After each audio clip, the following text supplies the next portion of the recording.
Bonjour Johan. Bonjour. Bon, comment s'est passé les deux stages? Tu as suivi deux stages de 3 jours, donc 6 jours en tout. Comment ça s'est passé? Ah bah super, hein. Enfin, vraiment, je m'attendais un peu entre guillemets parce que j'ai suivi un peu la page Facebook, j'ai regardé un peu les vidéos. Donc déjà, chez moi en regardant, ça m'excitait en fait à l'idée d'apprendre.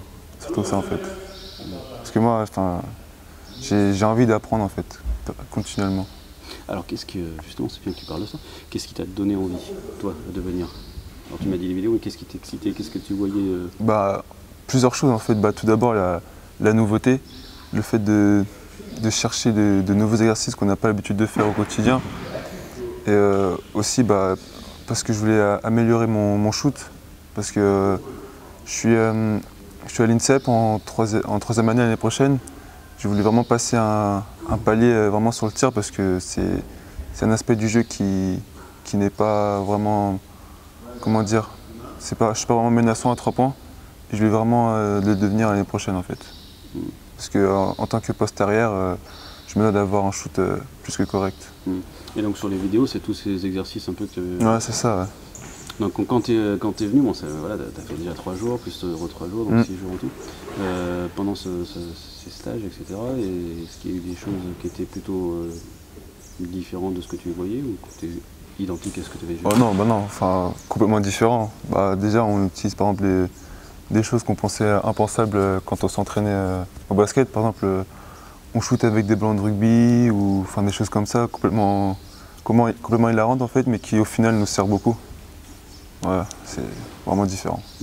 Donc tout ce que tu as fait pour l'instant dans les 6 jours de ce stage, c'est des choses que tu n'avais jamais fait avant? Ouais, non, jamais, ouais, vraiment jamais. Et c'est ça qui t'a plu aussi? Ouais, vraiment la nouveauté en fait, le fait d'apprendre toujours. Et est-ce que tu as compris aussi, évidemment, à quoi ça servait? Oui, forcément, oui, parce que sinon, si je fais un exercice sans savoir le but, ça sert à rien. Est-ce que tu as compris et est-ce que tu as vu aussi la nécessité de faire ces exercices pour toi, qui sont individualisés, et est-ce que tu as vu des progrès? Oui, au fil des jours, en fait, au début, comme c'était nouveau, complètement nouveau, j'avais un peu de mal en fait. Et au fur et à mesure des jours, à force de répéter les exercices, ça a été intégré en moi en fait. Et maintenant, je peux le faire quand je rentre chez moi, dans ma salle à côté de chez moi, je pourrais le faire tranquillement et toujours continuer à progresser, quoi. Donc tu as fait 2 sessions, enfin 2 stages. Est-ce que tu penses que c'est nécessaire de faire 2 stages? Après, ça dépend comment on progresse, mais moi personnellement, ouais, c'est vraiment utile parce que, comment dire, déjà lors des 2 stages, j'ai eu des personnes différentes, donc j'ai pu aussi voir un peu comme leur méthode d'entraînement, comment ils s'entraînaient. Tu parles des autres stagiaires, hein? Oui. D'accord. Là, je parle de Nicolas qui... Oui, là je parle des stagiaires, oui. Parce que moi par exemple, comme je suis jeune et qu'eux ils sont plus âgés que moi, je m'inspire un peu de leur méthode d'entraînement, enfin je leur posais beaucoup de questions, comment ils s'alimentaient, enfin voilà, comme c'est des professionnels et que moi je suis encore jeune, ça c'est bien aussi ces 2 stages, parce qu'on voit aussi d'autres personnes.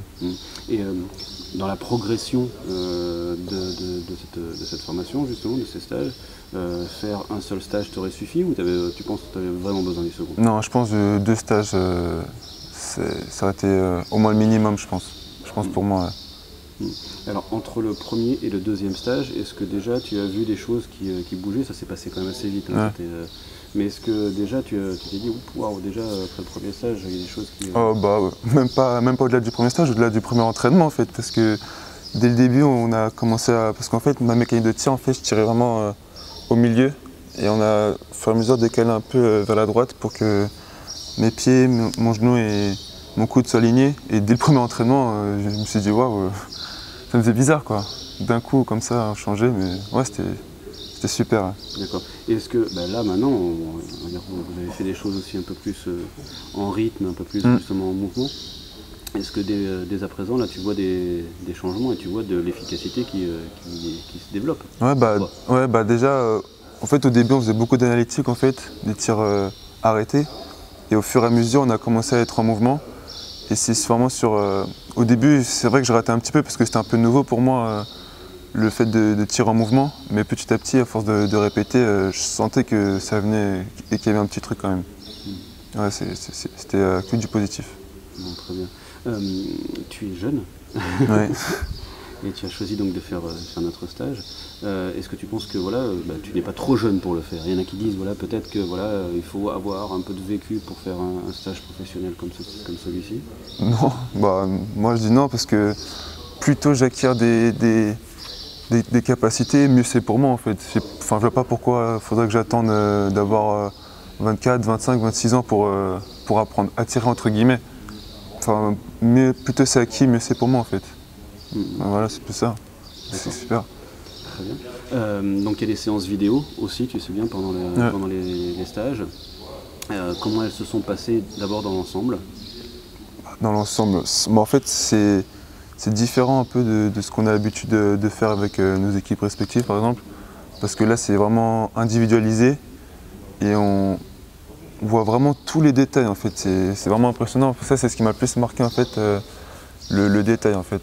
Parce que moi quand j'analyse mes matchs, je vois pas la petite chose qui fait la différence quoi.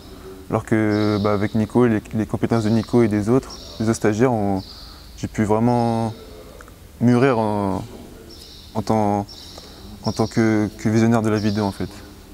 Et vraiment c'est plus ça qui m'a impressionné, les détails. Donc tu es en train de me dire aussi que dans un sens, ce que tu voyais de temps en temps en équipe, à l'INSEP ou avec les équipes précédentes en vidéo, et ce que tu as vu avec Nicolas, c'est des choses qui sont totalement différentes. Ouais, c'est pas différente. Là on appuie plus sur le point qui peut faire la différence en fait, c'est plus ça. D'accord. Donc, et les deux vidéos donc, ont été aussi évolutives, plus ça allait, plus c'était justement dans le détail. Au début, ouais, je vais pas dire que je comprenais pas beaucoup, mais je me disais oui, pourquoi, j'avais beaucoup de questionnements, je les posais vraiment à Nicolas, et au fur et à mesure, moi-même, j'arrivais à avoir mes erreurs en fait, tout seul.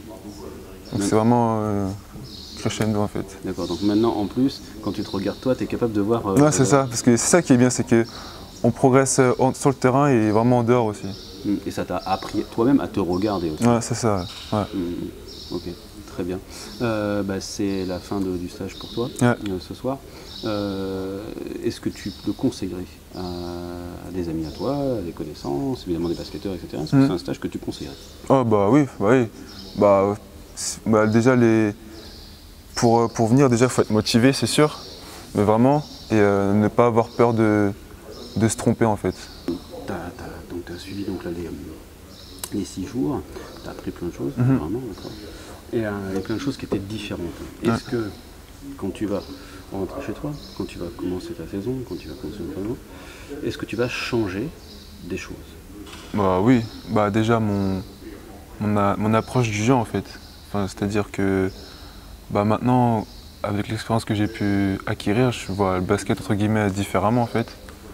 Et aussi surtout mes objectifs en fait. Parce que avant j'avais des objectifs assez vagues, et là c'est vraiment des objectifs précis. Et aussi mettre en place mon shoot à mi-distance et à 3 points. Tu vas changer quoi? Tu vas changer un petit peu des choses avant les entraînements, après les entraînements, avant les matchs? Ouais, c'est ça. Qu'est-ce que tu penses changer? C'est vraiment, je dirais plus l'aspect technique, mais surtout l'aspect mental, je pense. À savoir que, par exemple, comme j'ai dit tout à l'heure, je vais approcher les matchs différemment, en fait. C'est surtout ça que je vais changer, je pense. Tu vas les approcher de quelle manière, alors? C'est quoi différemment pour toi? Voilà, plus personnalisé, en fait. Parce qu'avant, je faisais un peu comme tout le monde, quoi. Là, je vais vraiment personnaliser, par exemple, mon échauffement, par exemple, ou sur le terrain, en fait. Je vais faire pas comme tout le monde, en fait.